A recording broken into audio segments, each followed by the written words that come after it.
On pense et interagit les uns avec les autres de manière vraiment unique. Mais même si on trouve que les êtres humains sont des personnes attentionnées, c'est pas exactement vrai. Voilà 10 des expériences sociales les plus influentes, aux résultats vraiment inattendus. Numéro 10, le test du bon samaritain. Si vous voyez quelqu'un dans le besoin, est-ce que vous vous arrêteriez pour l'aider? Et si vous étiez passé? Pour tester ça, des psychologues de l'université de Princeton ont conçu une expérience dans les années 70.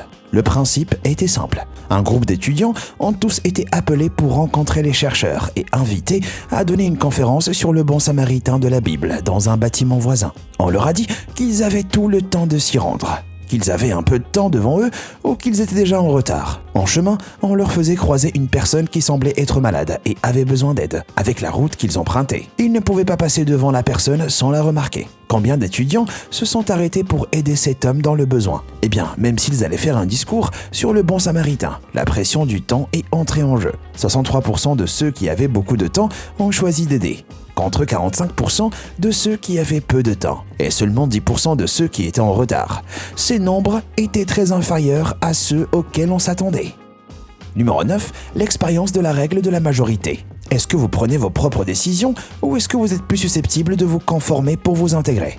En 1951, Solomon Asch a conçu une expérience pour tester ça. Il a emmené 8 personnes dans une pièce et leur a fait un test de vision. Il leur a montré 3 lignes de longueur différentes et leur a demandé laquelle était de la même longueur que la 4e ligne. 7 des personnes interrogées étaient des acteurs et seule la 8e était un véritable participant.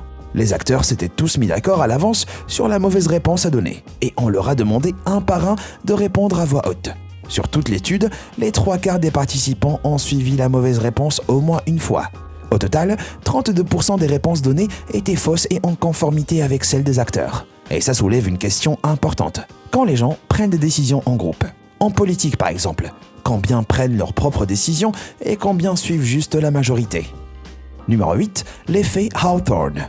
Parfois, la seule façon de mieux nous comprendre nous-mêmes est de mener des expériences. Mais les règles sur les expériences sur les êtres humains ont beaucoup évolué au cours du dernier siècle. Placer des gens dans des situations traumatisantes ou mener des expériences sur des personnes sans leur autorisation préalable est plus considéré comme éthique. Ça a causé un problème, connu sous le nom d'effet Hawthorne. En fait, les gens qui savent qu'ils sont en train d'être testés ont des réactions différentes. Cet effet a été remarqué pour la première fois fin des années 20, début des années 30, dans une usine de Hawthorne. Les chercheurs voulaient voir si l'augmentation de l'éclairage améliorerait la productivité. Mais ont été surpris de voir que même si c'était le cas, la même amélioration se produisait avec un éclairage réduit. En fait, tous les changements qu'ils faisaient amélioraient la productivité. Ils ont réalisé que le fait que quelqu'un se soucie assez de la productivité pour mener des recherches à ce sujet obligeait les travailleurs à travailler plus dur. Numéro 7, la valeur de l'expérience artistique. Qu'est-ce qui donne sa valeur à une œuvre d'art? Combien est-ce que vous paieriez pour une bouteille de vin ou pour voir votre musicien préféré en live? En 2007, le Washington Post a mené une expérience pour montrer comment notre sens de la valeur est affecté par la présentation. Joshua Bell est un violoniste très prisé.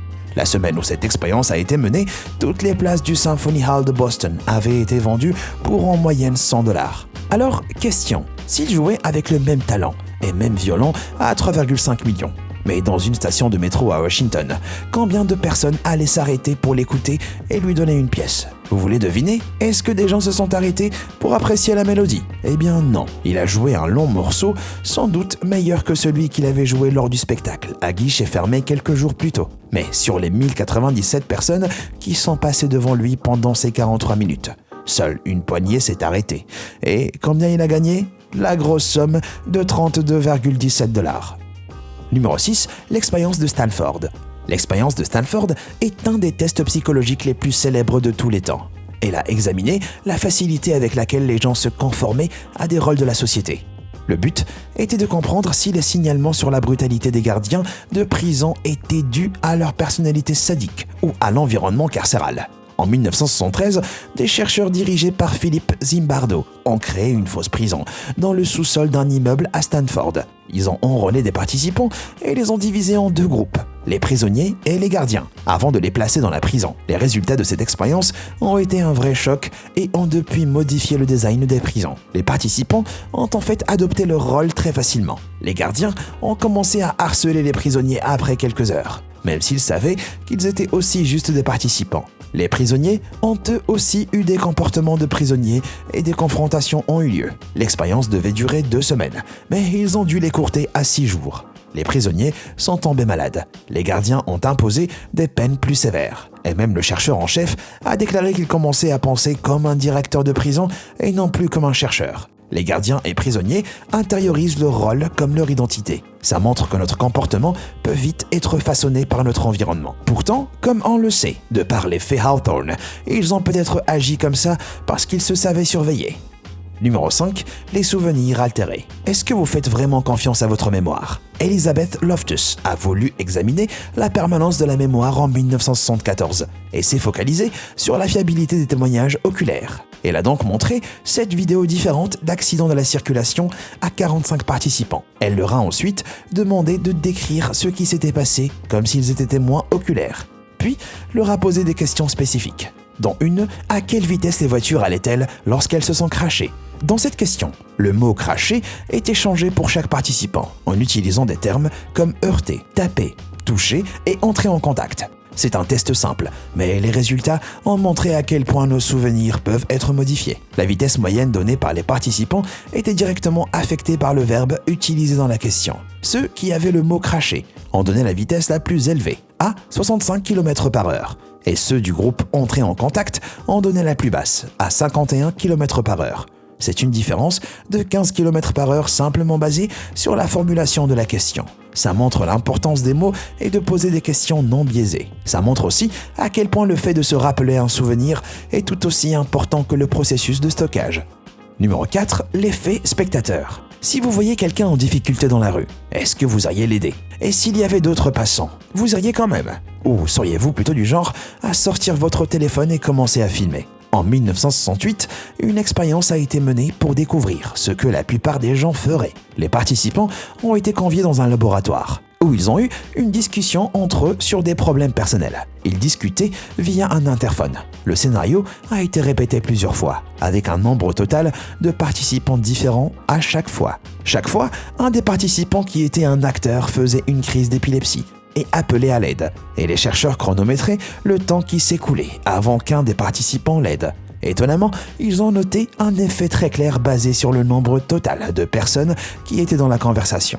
Plus il y en avait, plus il fallait du temps à quelqu'un pour aider. La raison derrière cet effet de spectateur n'est pas tout à fait claire, mais on pense qu'il est lié à l'idée de responsabilité collective. Plus il y a du monde, plus on s'attend à ce que quelqu'un d'autre aide. Donc, la responsabilité est divisée entre les participants. Mais si vous en êtes conscient, vous pouvez peut-être sauver la vie de quelqu'un. Alors la prochaine fois que vous voyez quelque chose, ne soyez pas la personne qui filme, soyez celle qui aide. Numéro 3. La classe divisée de Jane Elliott. Le racisme est un problème qui existe dans les sociétés du monde entier. Mais est-ce un comportement acquis ou instinctif? Jane Elliott a mené une expérience controversée en 1968 pour tenter de répondre à cette question. Elle était institutrice et c'était le lendemain de l'assassinat de Martin Luther King Jr. Tous les enfants de sa classe étaient blancs. Elle a divisé la classe par couleur des yeux. Elle leur a dit que ceux aux yeux bleus étaient plus intelligents, rapides et forts que ceux aux yeux marrons. Elle a mieux traité les enfants aux yeux bleus et refusé que ceux aux yeux marrons boivent à la fontaine d'eau. Au début, il y a eu de la résistance. Puis, les enfants aux yeux bleus ont commencé à devenir plus arrogants et dominer les autres. Et ceux aux yeux marrons sont devenus timides et soumis. Les résultats des tests des enfants aux yeux bleus se sont améliorés et ceux des autres ont empiré. Cette expérience a été la première à prouver que le préjugé est un comportement acquis qui provoque des changements de personnalité. Contrer ces effets et s'assurer que tout le monde, quelle que soit la couleur de leurs yeux, ait vraiment les mêmes opportunités dès son plus jeune âge est donc crucial. Numéro 2. L'expérience de Milgram. Après les atrocités de la Seconde Guerre mondiale, les chercheurs ont voulu prouver que les Allemands avaient quelque chose de différent et que c'est ça qui avait causé leur comportement, pour montrer que tout le monde n'aurait pas été aussi obéissant que les gardiens des camps de concentration, non? Stanley Milgram a donc mené l'expérience la plus célèbre en psychologie pour trouver la réponse à cette question. Il avait 2 participants. L'un était le questionneur, qui lisait d'abord une série de paires de mots. Puis, lisez les mots un par un et attendez la bonne réponse. Le deuxième participant était le répondant et il devait se souvenir des mots et les répéter. S'il donnait une mauvaise réponse, le premier participant leur administrait des décharges électriques d'intensité croissante. Bien sûr, c'était un montage et le participant électrocuté était un acteur. Le but était de voir jusqu'à où le questionnaire irait et combien de décharges électriques il donnerait, peu importe la douleur que l'autre personne semblait ressentir. Un chercheur était aussi dans la pièce et demandait aux participants de poursuivre l'expérience s'ils montraient des signes de résistance. Est-ce que vous pensez que vous vous arrêteriez vite? Surtout si vous étiez en train d'administrer des décharges électriques potentiellement mortelles, non? Eh bien, ils ont en fait découvert que 65% des personnes, malgré leur stress apparent, allaient jusqu'au bout et administraient le dernier choc potentiellement mortel. Ça a prouvé que nous sommes des êtres naturellement obéissants. Et notre capacité à blâmer les autres signifie que nous sommes capables de faire des actes horribles si une personne d'autorité nous dit de les faire. Numéro 1. L'expérience des no pants. Êtes-vous vraiment observateur? Est-ce que vous remarqueriez un billet de $50 sur un trottoir? Ou alors une personne dont le pantalon est en fait peint sur le corps?